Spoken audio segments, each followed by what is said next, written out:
that's what I have. Another late night coming home. No answer on the telephone. Just getting used to being alone, and it's not so bad. There's just nothing left for me to do but dealing with this pain received from you. And I've already said that it became just too much for me. Can't you see? Did I say after so long? How I set apart is how we grow. It hurts right down to the bone. That's what I have. Standing right here in front of you. Your turn, what you gonna do? Gotta know if we are through. That's where I'm at. How did you drift away from what we had? It drives me mad 'cause I'm not all that bad.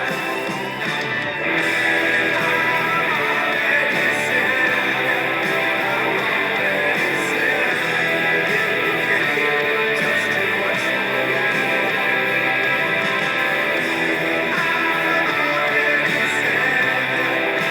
So many times, so many ways, but you refuse to see, and you still say it's me.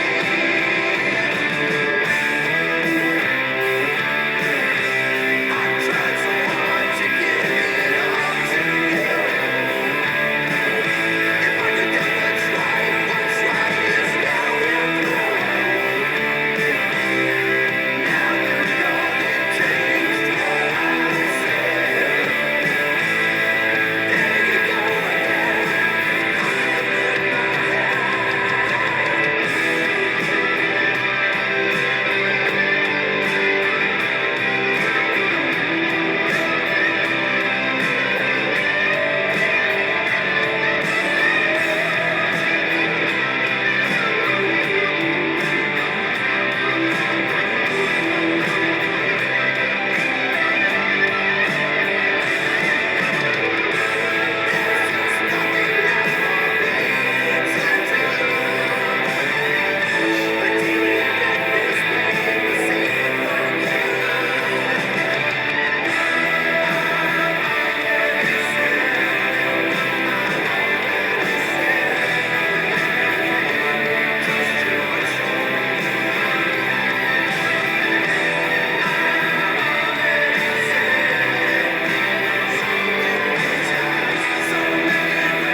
Yes, yes, that is that's resisting by already say. My husband and I remember one time we flew all the way to Atlanta to see these guys. They I think everybody still go on YouTube and watch and listen. It's an audio. I don't understand why some of these rock bands or some of these bands are not being, people not listening to them. They should listen to them. Instead of YouTube trying to strike up every of my video because I have music, they should be promoting these people who actually make videos to put these music on this so people can go listen to it. I mean, what's the point of having music if people are not listening to it? We keep listening to the same music, and we never give a chance to other music. Some music is outright ignored. It's ridiculous. And I'm like Franz Zappa. Like, people want to hear the hits. I love the hits. Family Affair by Mary J. Blige, Killing Me Softly, like the Fugees, like and Roberta Flack, like You Have Seen Me play. But I also want more obscure music to be known, because music is enriching the human soul. Okay, so why we trying to deprive humanity of music? And this country is about 335 million people. That's a lot, 300 million people that should be listening to this song. Okay, instead of trying to make it here, they're trying to deprive me on playing and trying to show the public the kind of music I like to hear, the kind of messages I inspire. Because these are selection I pick, and that's come from my heart. I'm not selling this music, but YouTube, because this is what capitalism is. It's perverse. It's like Hugo Chavez used to say, it's perverso, right? But anyway, but that's not gonna stop me from keep listening to this music. If they have to say, hey, then we can play this video all over planet Earth, I pay whatever price, but I'm gonna keep playing this music, because maybe there's somebody who do hear my video, like that music, and they can go listen to it, just so they can take the joy that my husband and I take from these artists. And to me, that's good enough. Anyway, good morning. It's Monica, your friend Monica. Happy Saturday. And you would say, Monica, you have a yellow shirt on. Why would you wear yellow on the wintertime? Well, I gotta tell you a secret. It's a mess on my room. I have clothes everywhere. I gotta organize. After my video today, I'm gonna go over there and organize my room, because it's a mess. And my kind and humble husband doesn't make a lot of fuss, but I should be a good wife and make things better, so my husband don't have to complain. I don't have to give my husband a reason to be upset with me. But anyway, so that's why. And what do you do when there's a bit of a mess? You pick up whatever is on the floor, and I picked up this shirt. And it happened to make me look cute, so that's why. Anyway, I just want to start off today with our family play, right? With our family play. I always want to say about what's happening on planet Earth. And what's happening is the Palestinian people are still being exterminated by white colonizers, right? Meaning U.S. and Europeans, and then the fiction apartheid state they call Israel. They're still being exterminated. It's still happening. I just want people to know that. Okay? So that out of the way. So let's go back to a family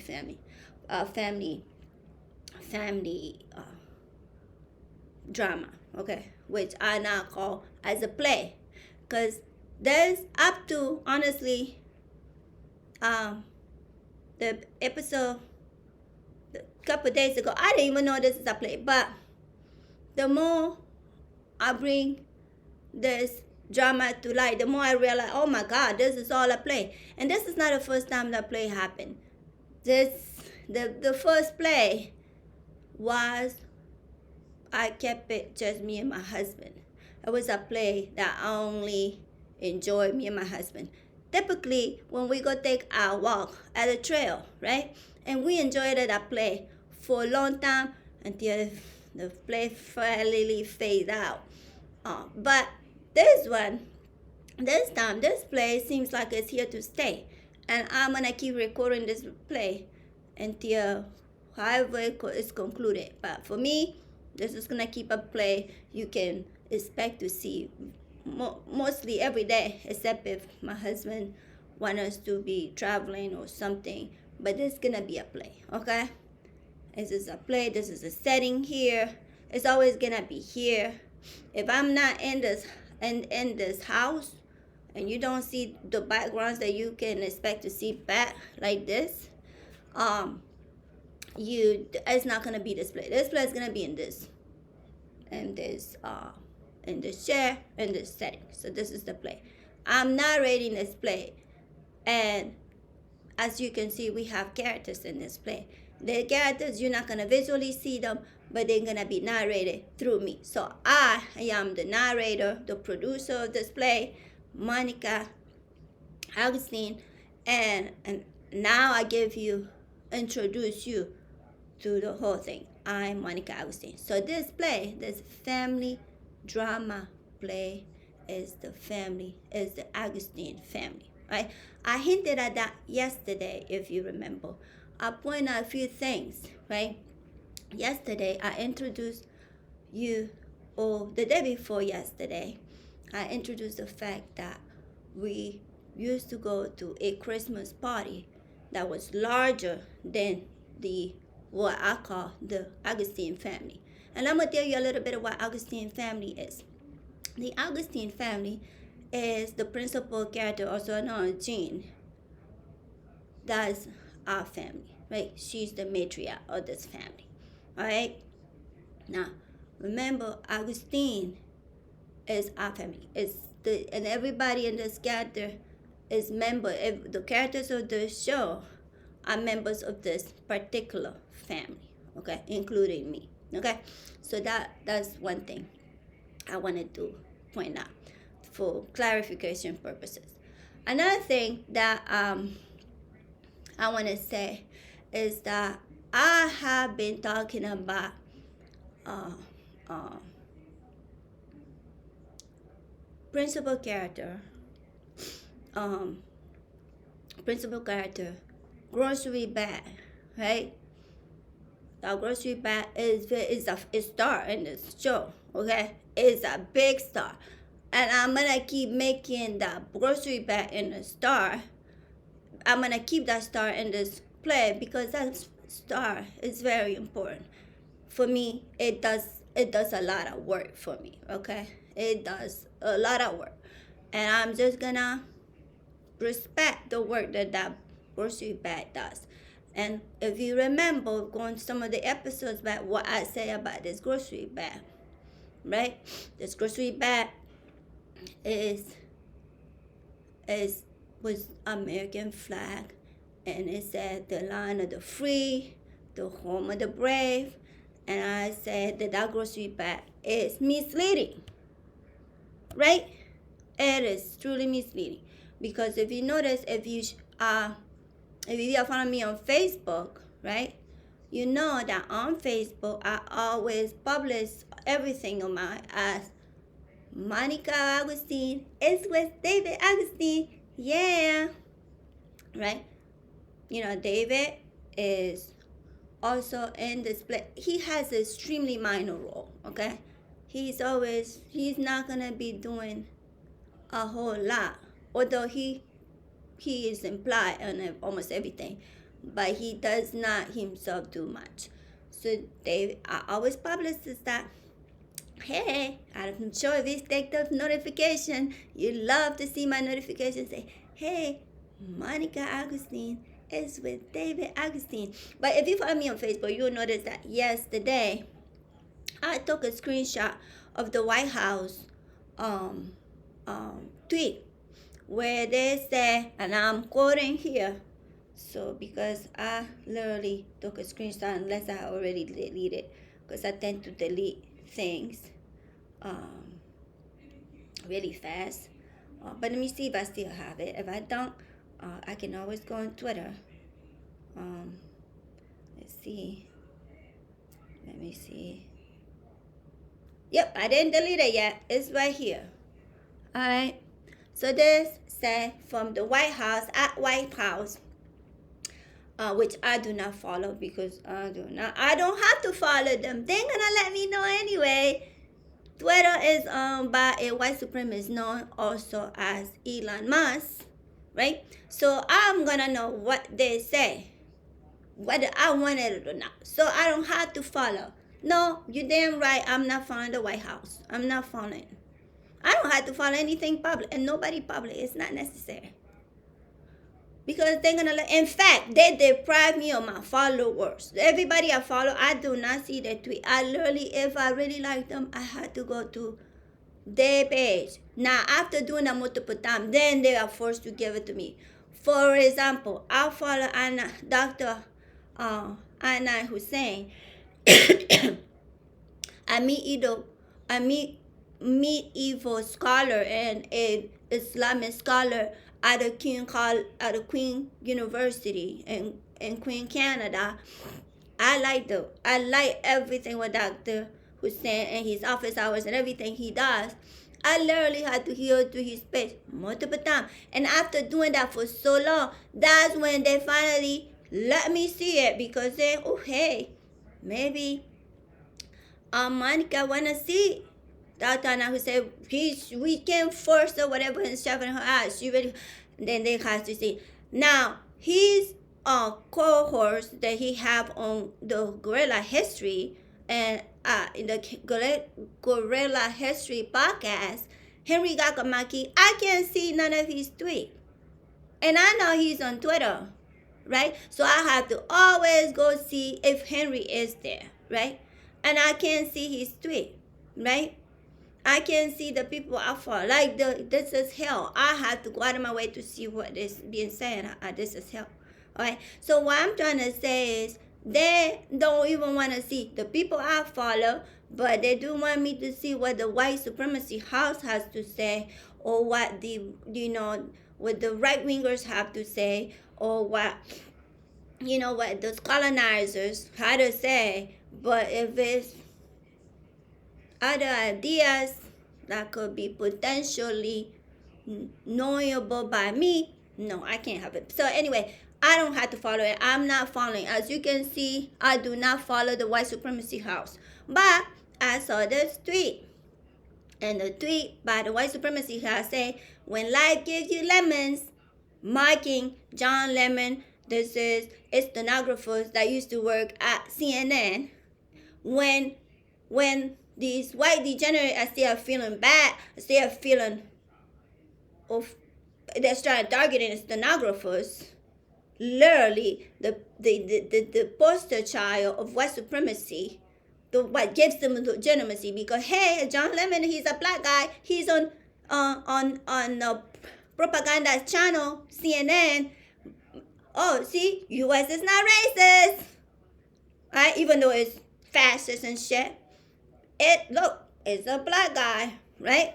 When they start to target the stenographers, when you start to see what we seeing, like killing the blonde white folks because they on the street with the thugs, while the thugs is trying to exterminate the brutes, the unwise masses, the darkies, and it just happened that these white folks are there. They shouldn't be there, because the thugs should just have the whole world space to themselves and do whatever they want to do with the brutes, with the darkies, without being interrupted by the whiteys. So the whiteys who are in between them, they gotta be dealt with. So when we get to that level, that our principal character, also known as Jean, grocery bag, is misleading. It is misleading. That's the point I want to make. Okay? Because I got to remind you what this play is about. The play is about the fact that principal character, also known as Jean, the matriarch of this family, she got sick, went to the hospital. Things got scary for a second. Everybody was notified.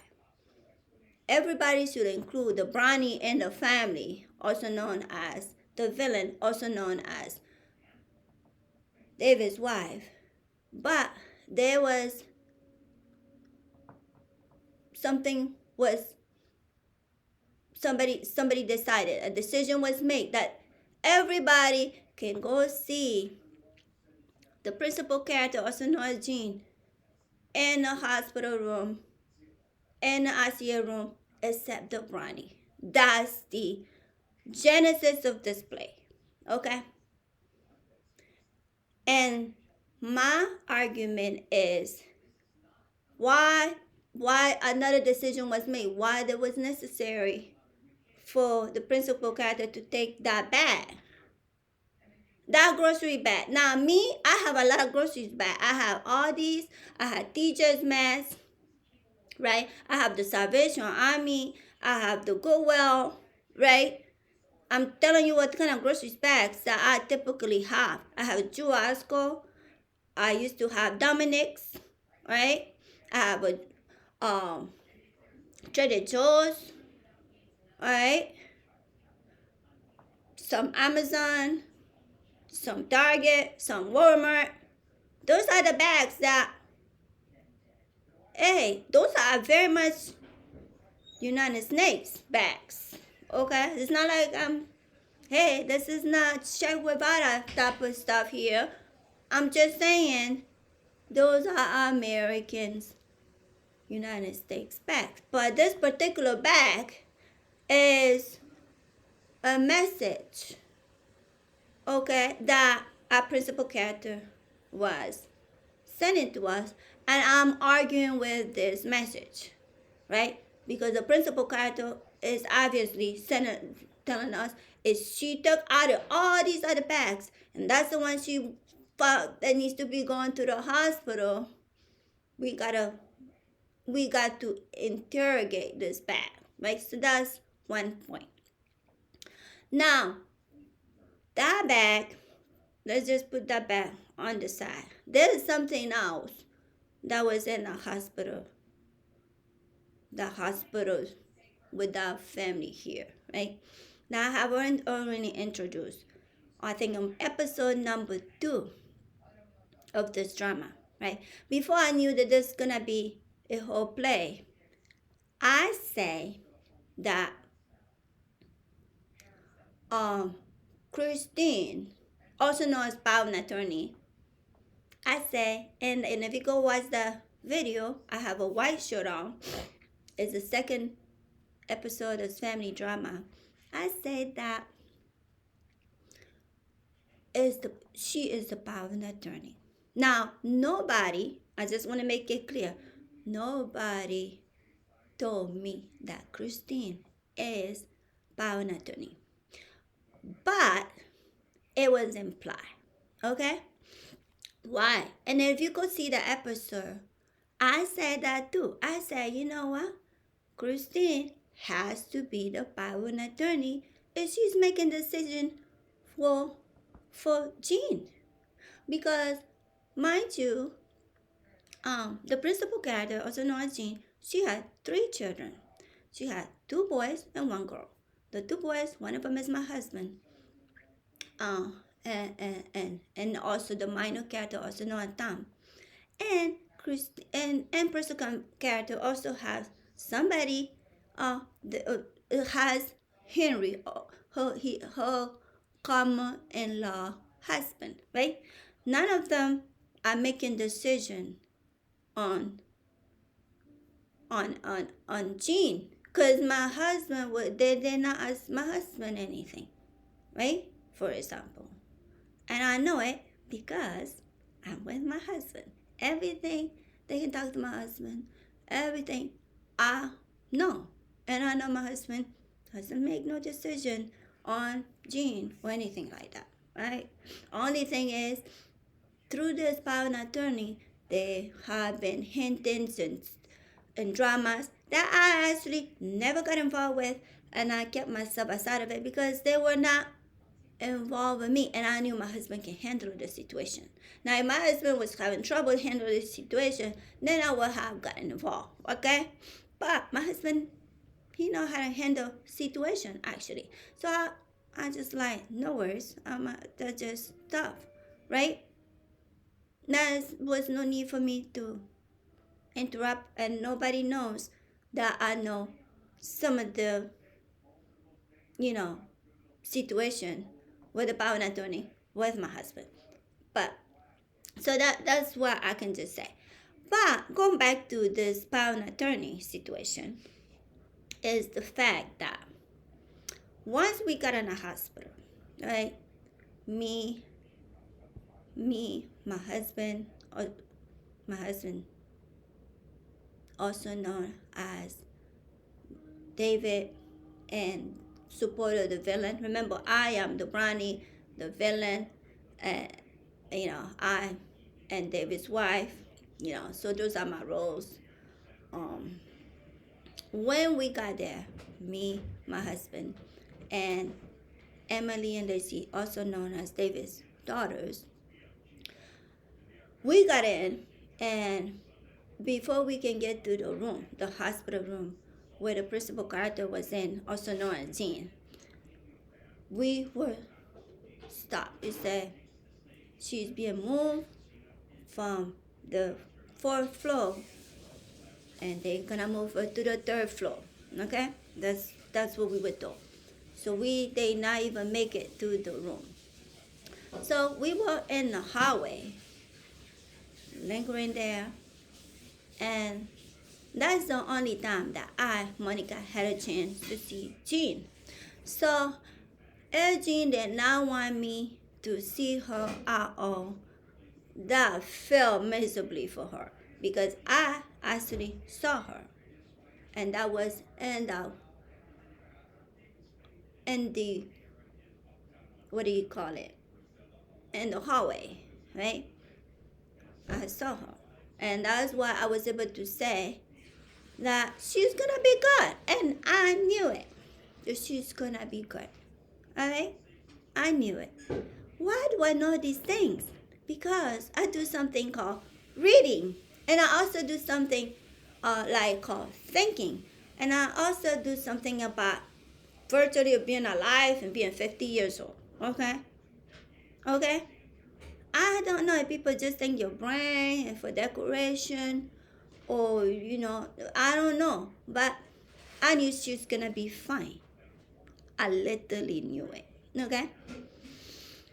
But anyway, so when we were on the highway, at this point, nothing was communicated that the brownie won't be permitted to the room where a principal character is gonna be. That was communicated later. But nevertheless, we were told she's being moved. I saw her. I saw everything.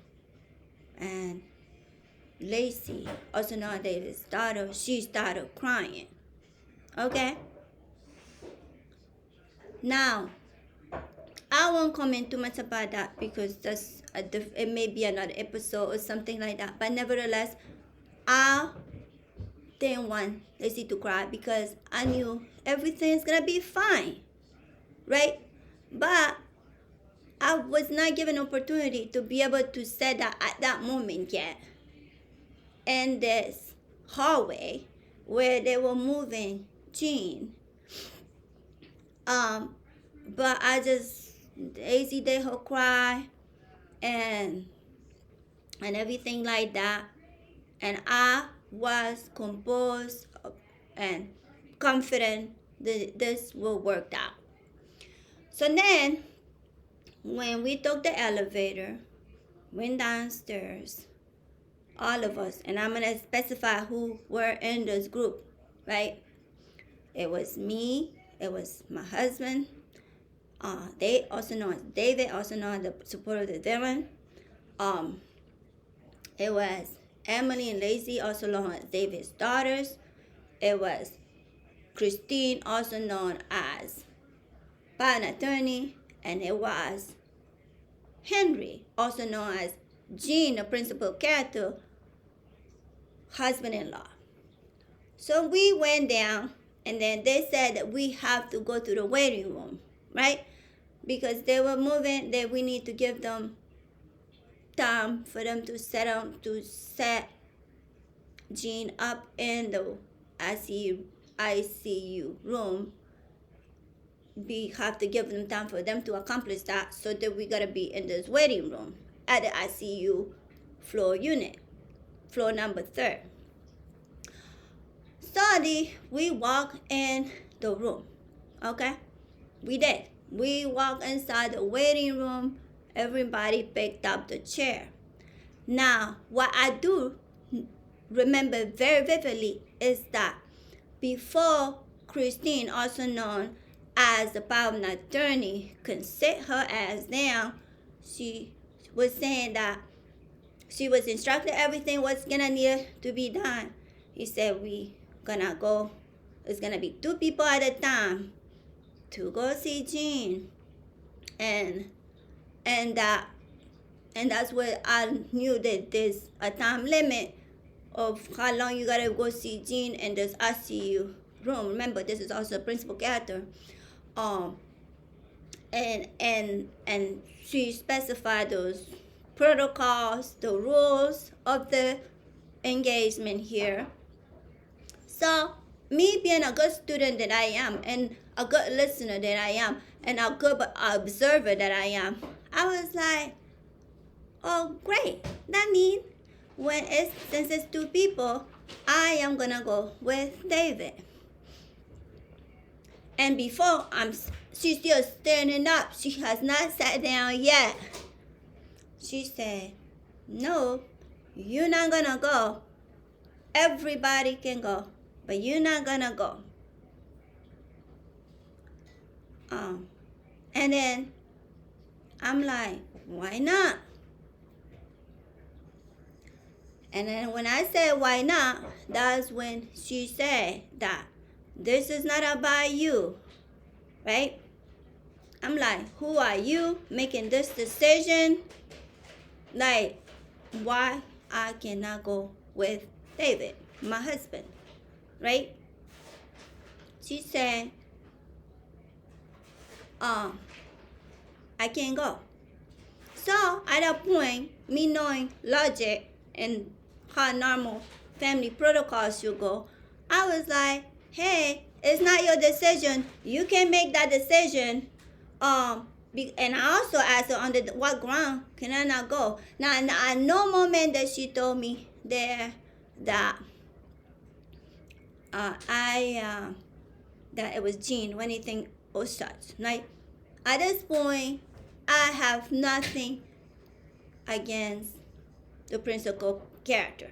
All right. Now, I will have to say before I go any further that if you go to the beginnings of the episode 1 and episode 2, you'll see I'm very differential to the principal character, right? And I'm also put her over the top, like we never had any difference in the world, right? Right? You will see that, right? Because my point here is not to be antagonistic or antagonistic for the antagonistic sake. No, it's not my point. My point is I just want us to elucidate why this situation wind up the way it is, right? Now, does that mean that I did not know something? No, but at this moment, I did not think this kind of craziness could potentially be crossing her head, and she thought that this is something that could be done. But anyway, put that on the side. The principal, the going back to Christine and the power attorney who still stand up before she sat down, I was like, okay, this is crazy. I don't know what you're talking about. I'm like, whether you like it or not, Monica, Augustine, this is Augustine family, and my husband is David Augustine. I'm gonna go see Jean Augustine, principal character, right? Whether you like it or not, Christine Augustine, also known as power attorney. Now, at this point, I did not know that she is the power attorney because that too was not disclosed to me. And she did not want to give that up. So, we got into what we can describe as an argument. A heated one at that. And then, nothing. She left it out there. She already not impressed with me or happy, and I'm just like, this is crazy. And I made my decision. I, Monica, will be going with my husband. When my husband get up and it's time that he's supposed to go, I will be going with my husband, right? That's what it was in my head. That's what's gonna happen because they said two people, and I knew that nobody else gonna go with my husband, right? Nobody else. And if it's two people, then the other persons that can possibly go with my husband David is gonna be me. But then the Christine and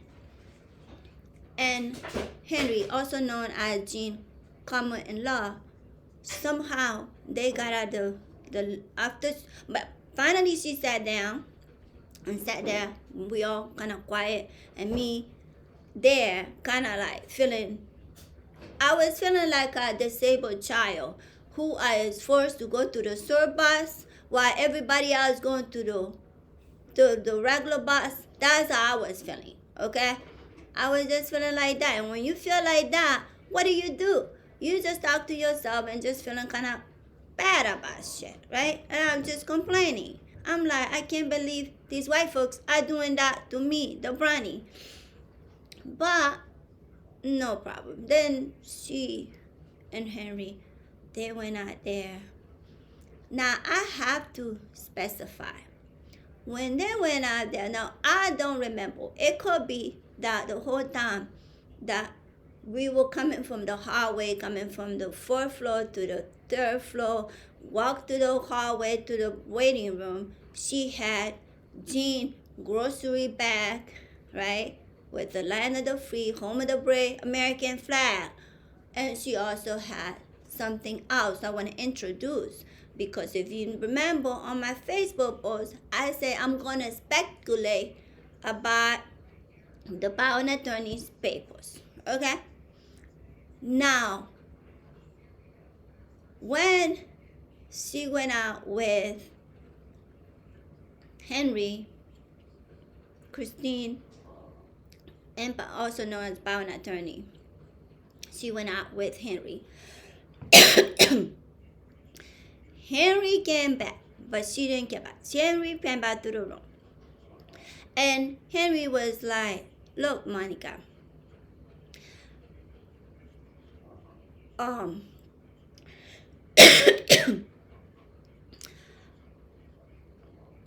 Christine is not trying to treat Jean as a property. She is not trying to do that. She is in charge, right? And Jean is dying, right? That's what Henry said. I quickly cut him off. I said, no, Jean is not dying. Okay, she is not dying. That's what I told Henry, also known as Jean common-law husband. And then he was say the following statement. He said, Christine is the one who is in charge, okay, of Jean decision making at this point, because Jean is unable to decide things for herself, right? More or less, that's how. I'm not quoting him verbatim, but more or less what he was trying to express. At that point, because now I know the power that's endowed with Christine, also known as power and attorney, I, being a logical person, or a 50-year-old woman who's been alive for a while, I knew, okay, it makes sense. So Christine is the one who make decision right now, because Jean, she can't do it because she's in an ICU unit. So, oh well, no problem. But I didn't make a fuss. At that point, I was already in my head, fine, I won't be going. I'll be waiting here. And when my husband go, I'm just going to tell him, you go wait for everybody that we can with, my husband's daughters. Once they do that, then we can go home and no problem. But even though I had that in my head, I just wanted to see, because when I told Christine that I'm sorry, I don't know who you are. Why you think I cannot go to the ICU unit to see Jean? On the background, she didn't want to tell me. And I was like, too bad, so sad. I am going with my husband when it's time for him to go. So that's what I told him. And then she did something the white folks do all the time. She threatened me that, well, that's the case. We may have to get the authority, also known as the slave catchers, also known as the pigs, involved, right? That's what she said. Now, mind you, if you remember when I talked about the minor character, when we were at the Christmas party, right? You know, this is how white folks resolve the issues. We are led to believe they are reasonable, logical, they enlightenment, but again, as we can see, they do not resolve things through logic, through dialogue. Even though we are left to be the Western civilization, the Greeks, the this, the that, all of that is bullshit lies. Because when the white folks, the only thing they know how to do it is through physical force. But I don't know how. Although I can defend myself, I'm trying to. I want to have that dialogue. In fact, if you go to my mom and ask her, I've been like this virtually my whole life. You can beat me up to death. If you don't let me, us to kind of make me see the logic and we can reason together and trying to see what things are, you go ahead and do your thing. I'm not the kind of person that is easily intimidated by violence or force or threaten me you go and fire me, or I'm the kind of person who willing to pay consequences for principles. Okay, that's just my core conviction. But anyway, that's what she said, right, when this happened. But then when finally she came back on the room, right, when she came back in the room, she had something I don't remember seeing before.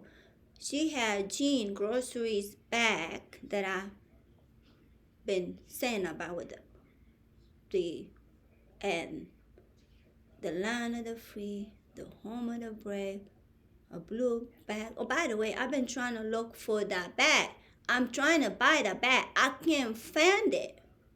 I don't know what Jean got that grocery bag. I desperately want that grocery bag to keep it at my house, not to walk it around where other people can see it, but for me to have it here, okay, as a trophy or sort, okay.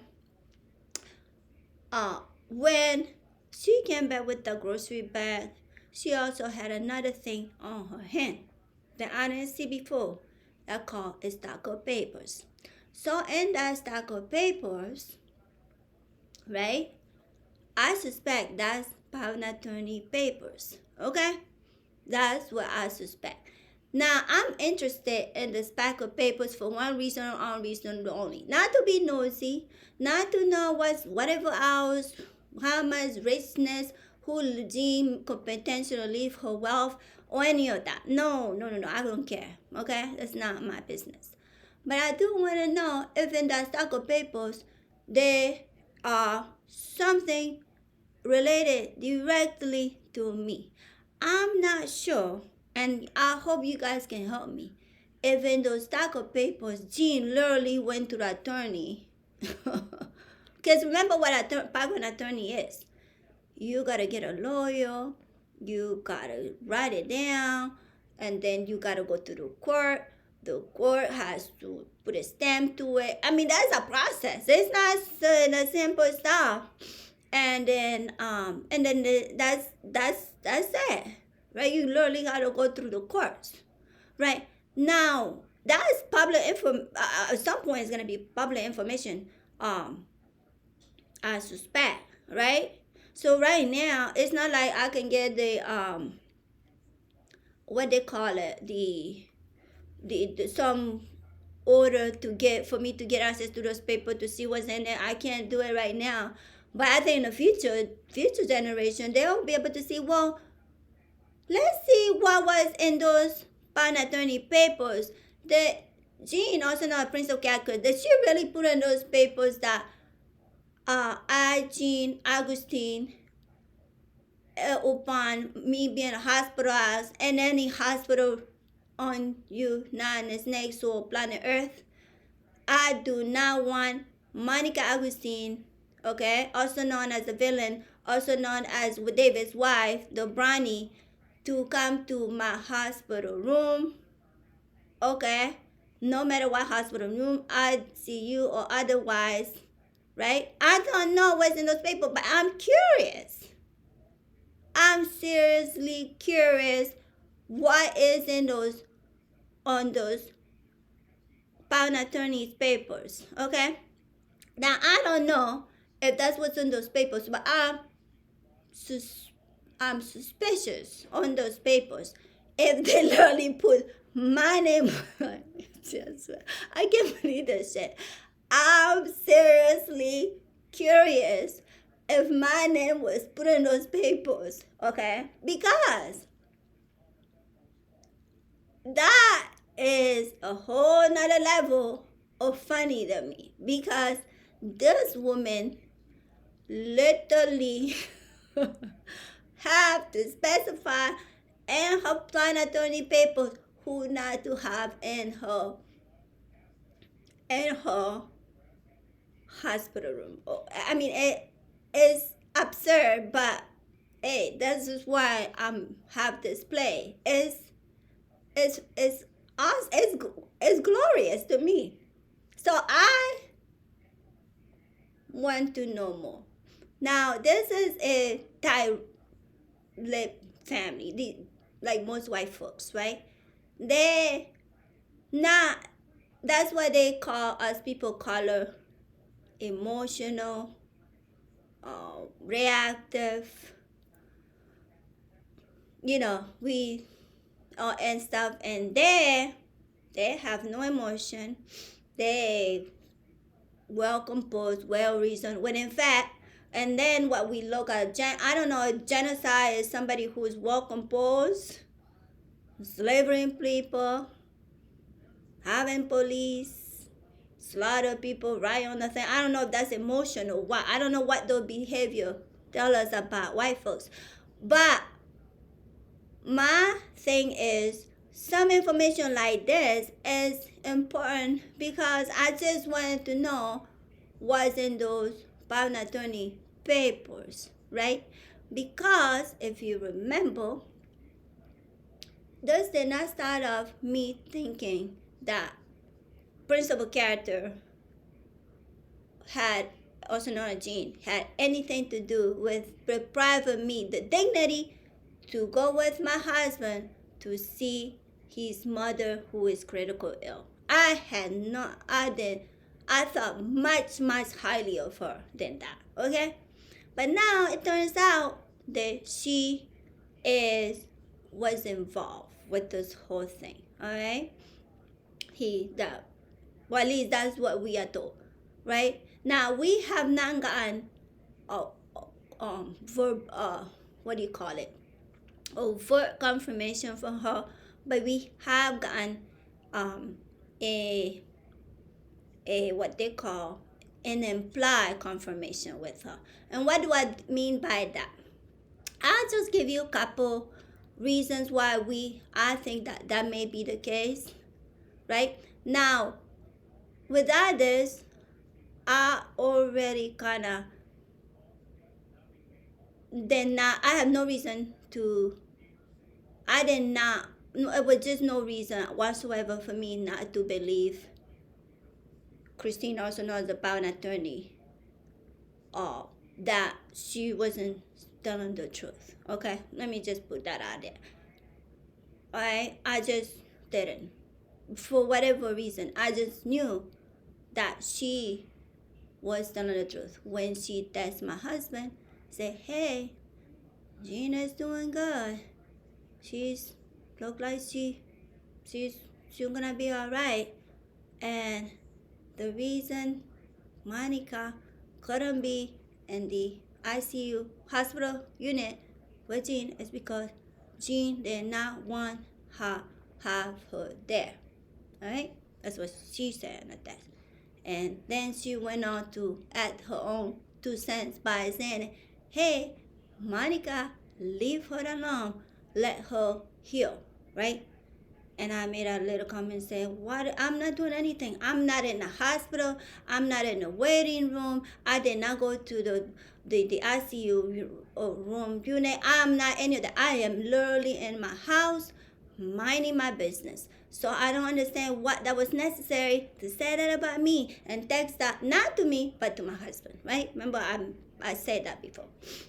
But I want to say that there's a few hints, right? Because remember, we dealing with someone here that it's like a detective. You gotta try to figure things out, because this is not gonna say, hey, Monica, I say I don't want you in my hospital room. That's what I say. All right. Well, no, that's not what happened here, right? What happened is she sent us the hint, right? And these hints, I'm gonna tell you maybe a one or two hint. Well, first hint is on that text that I just described. Christine, also known as a power attorney, say that Jean was doing the text messaging, right? That she's not awake, she now can text everybody, right? Now, I tested Jean, also known as a printable character, on, that was a Thursday, the day we went there. I tested this test. I tested her this in the waiting room in the hospital at 2:31 p.m. Okay? So Thursday, January 22nd, January 22nd at 2:31 p.m. 2026. That's when I tested her this message. I say, Jean, I hope you recover. I'm sending you good vibes. I know you got this. Love with a heart, a red heart. Sending her, I love her. That's why I tested her on that day. Right? Now, according to my messages, right there, it said deliver. Right? It said deliver. That's all I know about this situation. Now, as you can see, it's blue. I have not gotten a gray letters back. That means it was not responded. So that's the first clue. The second clue is after we got that text message that Christine, also known as a power attorney, that she sent to my husband,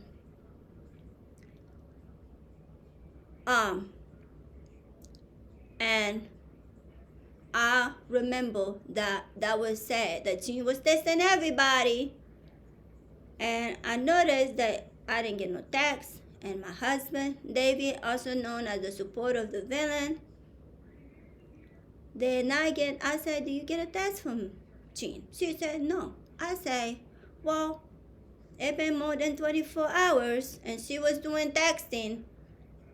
We cannot let her forget, right? That we exist over this little corner. Can you please reach out? My husband tested her. As soon as she tested her, she get a swift response back. And I said more or less what she says, that I love you too, Dave. I hope we can work out. We can work out everything, or something like that. We can fix things and stuff. There's always hope. That's what she said, and I said that some of other episode on that too, right? And I was like, I would say, well, first of all, unlike, I was just point out, unlike them, my husband and I are not resentful. We do not hold grudges, okay? We not really, we just want to have healthy, happy relationship with them. That's it. We can have differences, but that doesn't mean we have to be enemies. We just point out this is the situation. We do not hold grudges, right? My feelings are not hurt. I just look at them like they obviously have issues. They're obviously the one who's struggling, not me, not my husband. We're not struggling. We are okay. And I feel like that's unnecessary for them to struggle like this, okay? That's all I'm saying. So, based on those two data points, it tells us that that was her decision, right? Now, in this episode specifically, I have expanded a little bit about Christine, also known as power of attorney. I have expanded to the fact that why we think that the decision was made by the principal character, also known as Jean, the matriarch of the Augustine family, right? Right? And I have indicated why I think that maybe, I'm not sure, that part I will be, if I'm not sure and I'm just thinking and just something that I would wish to have confirmation one way or another, is that I am in those power of attorney papers somehow, right? And I would like to know. Right? And if I am, I think it makes this show even more funnier than I could have imagined, right? But if I'm not, then maybe it was communicated in some other way. But in my opinion, I agree with Christine. The decision really was not made by her. It was made by the matriarch of this family. Now, I believe I have very, very, very strong feelings that that's the case for not just this situation, but for multiple other situations. And then those I won't be going into today, but they may be coming back to display. Right? So we have to keep display going. Now, before I leave display and I can go read Dr. Parenti, I would just want to say one more thing. Hi, I want to give credit to two people in this whole play for today. Because my thing is not to degrade, demean, abuse, or anything like that to this family, to our family. My thing is I want us to understand what's right and what could be need some improvements. Okay, that's all I want to do with this. Okay. That decision that we think that was made by the principal character here. There's one thing that was said in the book when the decision they made that the Brownie is the only one that cannot go see the principal character, also known as Jean, also known as the matriarch of the family. Alright? When that decision was made, I just want to give credit that that decision doesn't seem like a good decision. At the very minimum, it doesn't seem like a decision that a matriarch should be making, right? Now, it seems like something obviously not right with the decision, right? And it's not just me who think that, right? It's also two other people I suspect also think that, and that is Christine, principal pound attorney, and Henry, right? Also common in law, right? Common law husband of Jean, the principal character, right? Why I said that? Because if they didn't think nothing was wrong with that, they would have just said, "Hey, Ronnie, Monica, David's wife, you cannot go see the principal character, also known as Jean, in her ICU unit because she said she don't want you in the room." Right? Now I would have changed. That would have made a whole lot of things that may have included my husband, I suspect, right? And maybe that's why they kept that, didn't do it that way, right? And they just wanted to give dignity to the occasion, to the event, to my husband, right? Right? Not so much me, because I seriously don't think these people think much of me at this point. But I do think like, so to me, that showed the human side of these characters that, at a very minimum, we're still working with human nature here. Okay? So in a way, it made me have more appreciation. Now I care about all these people. I may add to that. I just think that the whole thing is a bit overblown. Things just need to be done in a different way, reassess thinkings and stuff. But so I want to give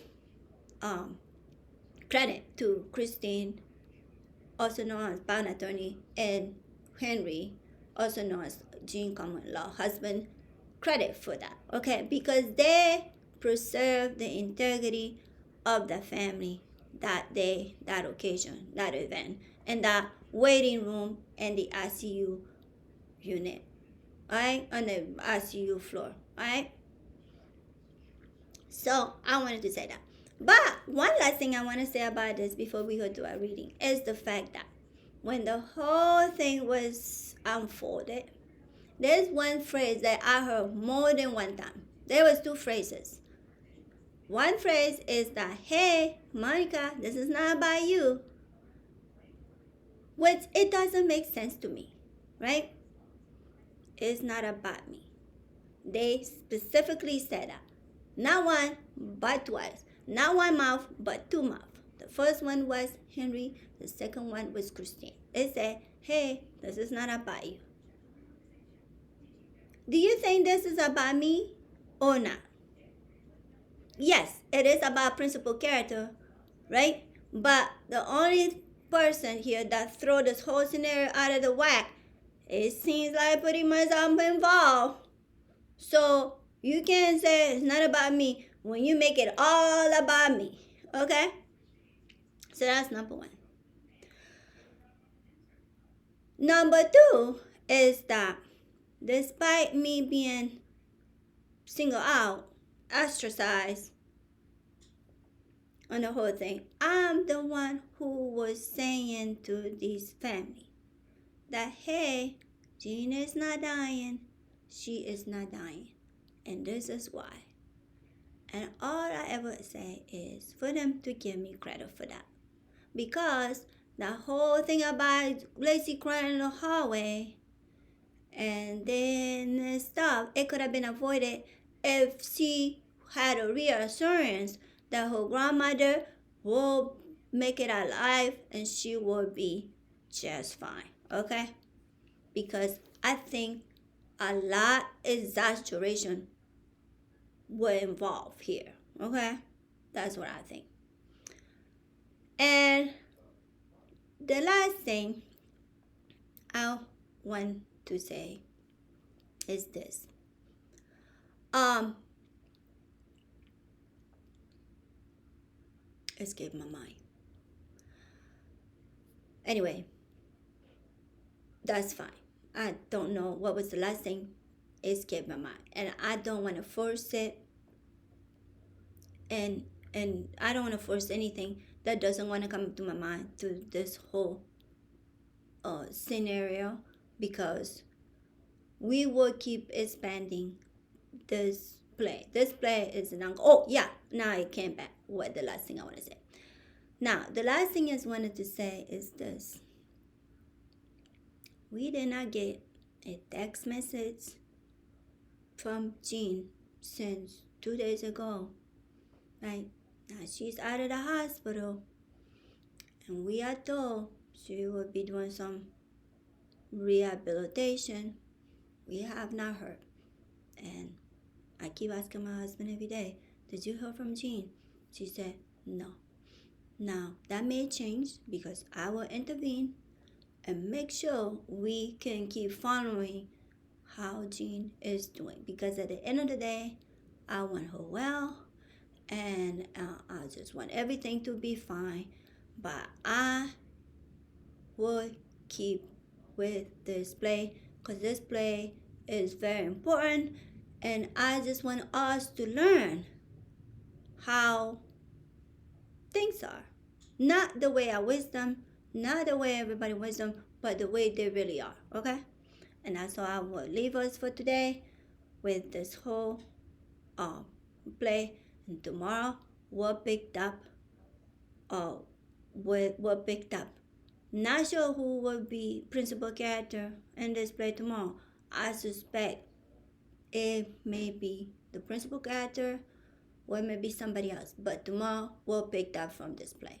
So for those who only want to know about this drama, this is what that will be the conclusion of the drama. And now we're gonna pick up Dr. Parenti, but I think we should be reading this book, and those who are following along with this book with me, which is the black shirts and reds, the rational fascism, and the overthrow communism. This is where we're going to start. So yesterday we started chapter 5. We didn't finish this up. We did not finish up. The chapter 5 is the Stalin fingers. And then we left off, we're gonna pick up a new subtitle, which is on page 71. It called Where Did the Gulag Go? Okay, so let's start. Some Russian anti-communist writers such as Solzhenitsyn and Sandro and many U.S. anti-communist liberals maintain that the Gulag existed right down to the last days of communism. If so, where did the disappearance go? After Stalin's death in 1953, more than a half of the Gulag inmates were free according to the study of NKVD. I suspect we actually read this yesterday, right?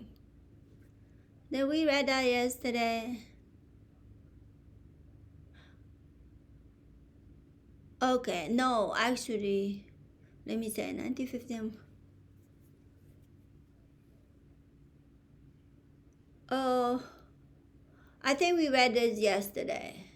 For example, and I'm gonna see, I think this is right, but you can read this whole thing, but I'm gonna go to the next section, which is memories of the development, okay?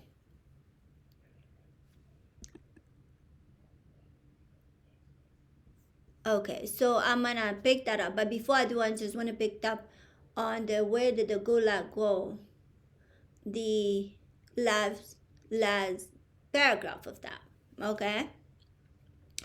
Dr. Parenti said, quote, most of the incarcerated in the Gulag were not political prisoners, and the same appeared to be true of inmates in the communist state. In 1989, when the millionaire playwright Václav Havel became president of Yugoslavia, he granted amnesty to about 2/3 of the country's prison population, which number not in millions but in 1,000. Harvard assumed that most of those incarcerated under communism were victims of political repression and therefore deserved release. He and his associate were dismayed to discover that a good number were experienced criminals who lost no time in resuming their unsavory pursuits. Okay? So, those gulags that we hear about by traitors of Russia, of the Soviet Union, that the white supremacist colonizers who exterminate native, took over the lands, lied to shove it in our nose, that's it. Okay? But let's keep going. Memories of maldevelopment. In chapter 2, I discussed the role of popular revolution in advancing the condition of mankind. That analysis would apply as well to communist development, the communist revolution, and is worth reiterating in the present context. We hear a great deal about the crime of communism, but almost nothing about his achievement. The communist government inherits society burdened with an age-old legacy of economic exploitation and maldevelopment. Much of pre-communist Eastern Europe, as with the pre-revolutionary Russia and China, was in effect a third world region with widespread poverty and almost non-existent capitalist formation. Most road transportation was still by horse and wagon. The devastation of World War II added another heavy layer of misery upon the region, reducing hundreds of villages and many cities to rubble. It was the communists and their allies who rebuilt those associates. While denouncing in the U.S. press for leaving the economies in bad shape, in fact, the rest left the economy of Eastern Europe in far better condition than they found it. The same was true of China. Henry Roseman Jr. notes that when the communists liberated Shanghai from the U.S.-supported reactionary Kuomintang regime in 1949, about 20% of the city population, an estimate 1.2 million, were drug addicts. Every morning, there were special street crews, quote, whose sole task was to gather up the corpses of the children, adults, and elderly who had been murdered during the night or had been abandoned and died of disease, cold, and starvation, close quote. During the year of Stalin reign, the Soviet Union made drastic grants in literacy, industrial wages, healthcare, and women rights. These accomplishments usually go unmentioned when the Stalinist era is discussed. To say that, quote, socialism doesn't work, close quote, is to overlook the fact that it did. In Eastern Europe, Russia, China, Mongolia, North Korea, and Cuba, revolutionary communism created a life for the mass of people that was far better than the wretched existence they had endured under the feudal lords, military bosses, foreign colonizers, and Western capitalists. The end result was a dramatic improvement in living conditions for hundreds of millions of people on a scale never before or since witnessed in history. State socialism transformed desperate poor communities into modernized society in which everyone had enough food, clothing, and shelter, where elderly people had secure pension, and where all children and many adults went to school and no one was denied medical attention. Some of us from the poor families who carry around the hidden injuries of class are much impressed by these achievements and are less unwilling to dismiss them as merely, quote, economic economiste, end quote. Exactly. You hear that? That was the voice of Dr. Parenti identify himself with that. When you have struggle like I have, like Dr. Parenti has, we don't fuck around. We do not romanticize. We do not say, look at the tree, car, garage, beautiful shit like that. We don't. If you're smart, now you can also be Jetty Vance who win the fucking from what they call dirt to riches and shit, right? And think now that ooh you are superhuman. I mean it depends. We never know how this shit may go through. But if you're not like that and you're like, whoa, this is nothing to be romantic with. Nobody should have to struggle like this. No human should be subjected to this. And I'm not gonna try to play games here just because an orange degenerate that was born outright that he didn't have to worry. If he never work at this, he's gonna be fine. Doesn't mean shit, right? You cannot the socialism, communism, these are not like hobbies that for rich folks. These are real. They have an impact on real people, on human life. And when they don't have it, it's devastating. In Venezuela, before the revolution of Hugo Chavez, literally like 70% of that population wasn't even counted. They didn't even count it. They were just people that they treated them like animals. In Mexico, as we can read, were open veins of Latin America. Okay? This is not a joke. It's not a joke. That Monique Cook, who died a couple of days ago because she did not have a room in a shelter and she froze to death. That's a 53-year-old woman, a black woman that was terminated, okay, by this disgusting system. There was nothing wrong with her. She could have been given an apartment, and if she's poor, she should not have an apartment. But the Mexican state don't give a fuck about poor people. They give a fuck about people who wear a bag that would be reliable, a bag that said the land of the free, the home of the brave, and that will be voting the Republican Party. That's what they care about. They don't care about Monique at 53. That's what I'm trying to talk here, okay? This is unjust. This is unfair. This is not, I'm not doing this because it's just fun thing to do. No, this is how people this is injury to human hearts, to human mind, to human life. Okay, and we need to talk about it. We cannot put it on the bus. This is need to be discussed and make white folks feel uncomfortable, but that's not my problem. This is facts. Okay, let's keep going. But what of the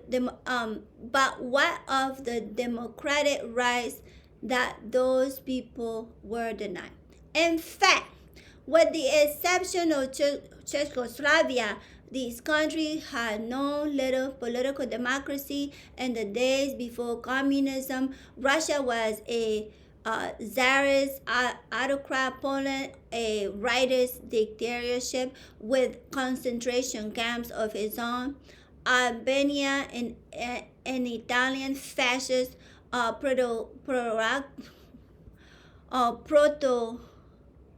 protectorate as early as 1927. Cuba, a U.S.-sponsored dictatorship. Lithuania, Hungary, Romania, and Bulgaria were outright fascist regimes allied with Nazi Germany in World War II. Then there were the dictatorship effect that unrelentingly capitalist encirclement had upon the building of socialism through his entire 73-year history of counter-revolution invasion, civil war, forced industrialization, Stalinist purges and deportation, Nazi conquest, Cold War, and nuclear arms race, the Soviet Union did not know one day of peaceful development. In the attempt to maintain military parity with the United States, the Soviet dug on crushing defense costs that that seriously depleted the civilian economy. In addition, they face monetary boycotts, trade discriminations, and technological embargo from the West. The people who live under communism endure chronic shortages, long lines, poor quality of goods and services, and many other problems. They wanted a better life, and who could blame them? Without capitalist encirclement, they will have a better chance of solving more of their internal problem. All this is not to deny the very real deficiency of communist system. Here I want to point out that much of the credit for the deformation and overthrow of communism should go to Western forces that thoroughly dictate themselves to that task, using every possible means of political, economic, military, diplomatic aggression to achieve a successful that will continue to cost the peoples of the world dearly. All right, and then we'll leave it there for today. Today we'll pick up chapter 6 tomorrow. The free market paradise goes eat. Okay. That's what we're gonna read tomorrow. It sounds like a neoliberal holocaust, but we'll read that one tomorrow. Yes. So basically, Dr. Parenti, that's it. That's what they want to do with Iran. That's what they want to do all these countries. We had to understand these white folks, these white colonizers, these Western societies are evil. I don't know any other sanitized language I can say. They hate for humanity. They hate for human being on earth. By and large, is disgusting. Okay, they don't know. They don't want peace. They do not want. They don't know how to live without killing people. White folks complain about crime all the time because they criminals. All they do is committing crimes. This is a crime against humanity. That's all they do. Committing crimes against humanity while at the same time doing a lot of fucking talking. Okay? Lying that they are good when in fact all they are is evil. Okay? And my job is not to try to tell evil people that, hey, you're not evil. My job is to say, hey, I'm watching what you're doing and you fucking disgusting evil. That's my job. And if they don't like it, they just need to stop to being evil. Okay? Listen, if you didn't commit Palestine genocide, I wouldn't be talking about Palestine genocide. I talk about Palestine genocide because in the last more than 2 years, you've been subjecting me to watching exterminate Palestinian people, every single committing all kinds of heinous acts of barbarism imaginable every day, including today. So that's why I talk about it. And I am not going to say, hey, I live at the land of the free, home of the brave, carrying a grocery bag. No, I'm going to pick up my Aldi bag, go to Aldi and get my groceries. I'm not going to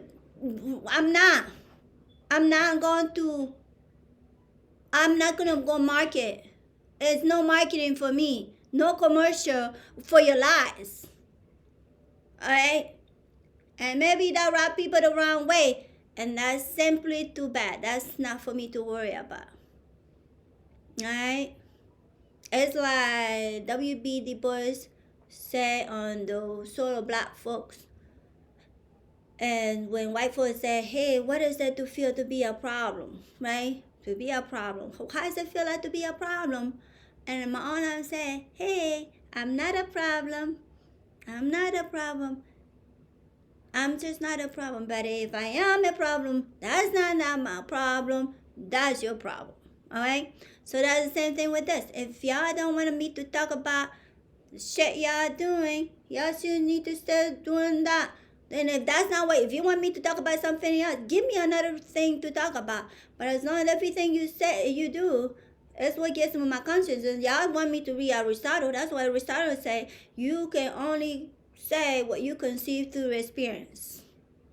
Okay?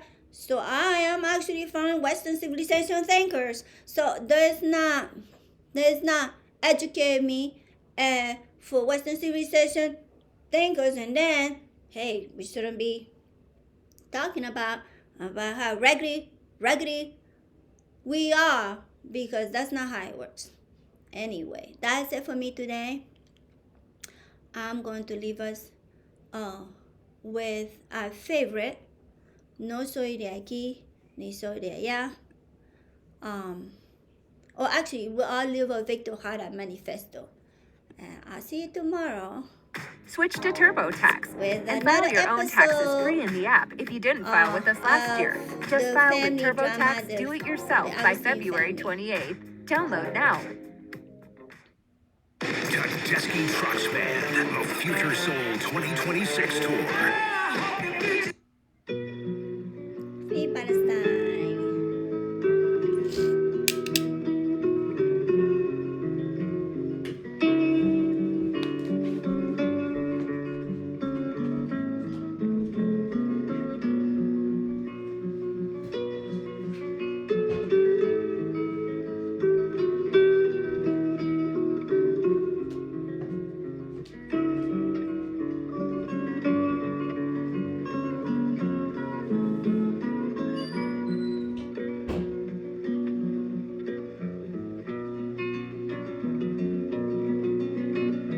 Yo no canto por cantar,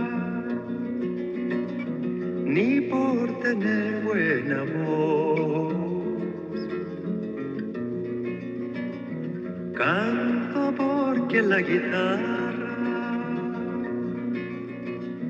tiene sentido y razón. Tiene corazón de tierra y alas de palomita. Es como el agua bendita, santigua glorias y penas. Aquí se encajó mi canto, como dijera Violeta.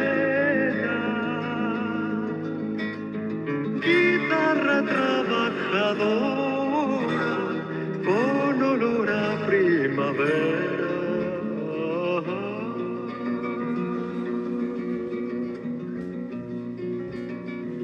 Que no es guitarra de rico, ni cosa que se parezca. Mi canto es de los andarios para alcanzar las estrellas. Que el canto tiene sentido cuando palpiten las venas del que morirá cantando las verdades verdaderas, no las lisonjas fugaces ni las famas extranjeras, sino el canto de una lonja hasta el fondo de la tierra.